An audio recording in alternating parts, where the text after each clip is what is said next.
Climate change is having a profound impact on global ecosystems, particularly in northern landscapes and communities.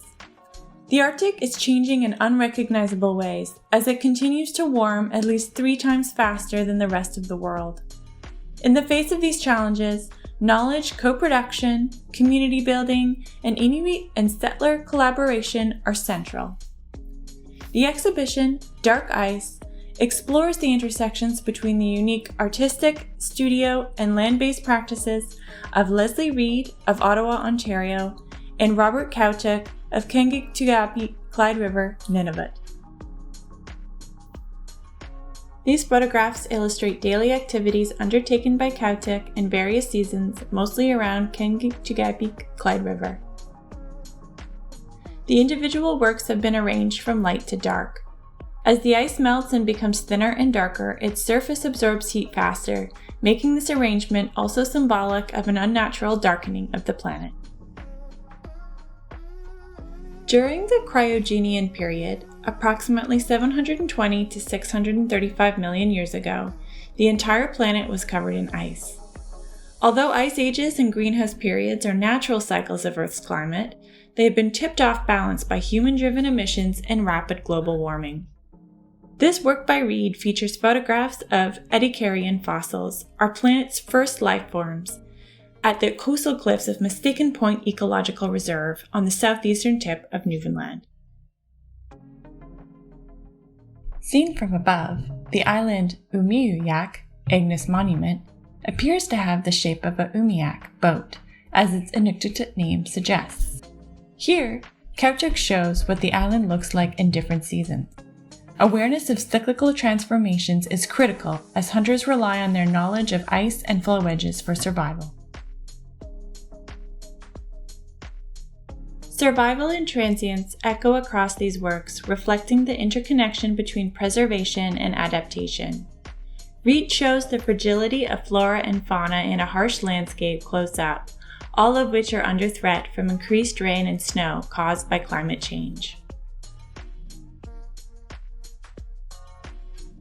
Using a drone, Kautuk depicts the old settlement of Kangiqtugaapik, Clyde River, which was a government's forced settlement system established just outside the area where his grandparents used to camp. His images speak to both the survival of Inuit communities and ways of life and the threat posed by colonization. Printed on brushed aluminum panels, this work by Reid captures light and movement across the 15-kilometer-long Dalbreen Glacier. Known for being incredibly active, the glacier's retreat formed Delbruka Bay. The black lines are large crevasses. Calving before the artist's eyes, great walls of ice fell and created dangerous waves. Inuit knowledge of the land includes interpreting color to determine the thickness of ice and the depth of water. In Kautuk's work, Patterns, the gray patches are gravel blown from the shore into the ice, and the white is fresh snow. The turquoise indicates pool of fresh water mixed with salt water on the ice surface. Although Reid's paintings make Belled Strait appear calm, it is one of the most dangerous sections of the Northwest Passage and is only accessible at high tide. The solid ice above, seen in the distance, masks uncharted waters below, where tidal waves and reversing currents make navigation arduous. Continuously lapping waves have helped shape these icebergs, while vivid shades of turquoise reveal the iceberg's size below the surface. As icebergs melt, they sometimes roll over or drift into shallow water. This is a good thing in Kautuk's eyes, because ice forms around these unexpected anchors, creating safer and more navigable surfaces. Generational knowledge of climate has been disrupted by colonization. The high Arctic relocation, which caused separation between communities and their lands, is addressed by Leslie Reid in these 3 short films. In 1953 and 1955, as a way to claim Canadian sovereignty in the North during the Cold War, the government forcibly moved several Inuit families from northern Quebec and Mitimaetalik Pond Inlet to the high Arctic. The families were promised homes and good hunting, but instead were given no shelter, supplies, or assistance and suffered hardship in a new, unfamiliar landscape. The effects of this relocation have lingered for generations.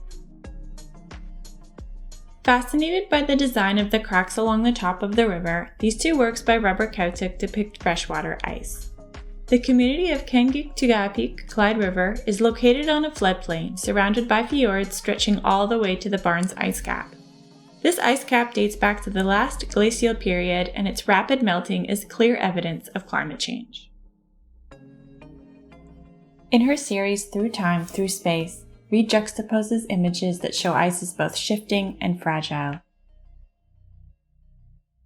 The black and white photographs on the left were taken by Royal Canadian Air Force during the Cold War. These mapping flights point to colonialism, sovereignty, and a sustained military presence in the north. The images on the right are contemporary photographs taken by the artist from the deck of an icebreaker. The exception is disappearance taken from an airplane, which depicts a massive iceberg.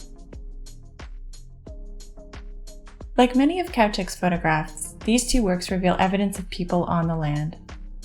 Both of these photos were taken near ᕿᕐᓂᖅշ Ignis Monument, a site where, in June 2014, the National Energy Board approved a 5-year seismic testing project.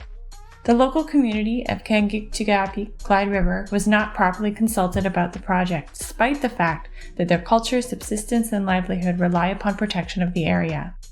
For 3 years, the community appealed the National Energy Board's decision and ultimately won. Exhibited together as part of Dark Ice, artists Leslie Reid and Robert Kautuk create meaningful visualizations that map the Arctic from diverse perspectives, suggesting a way forward in the face of climate change.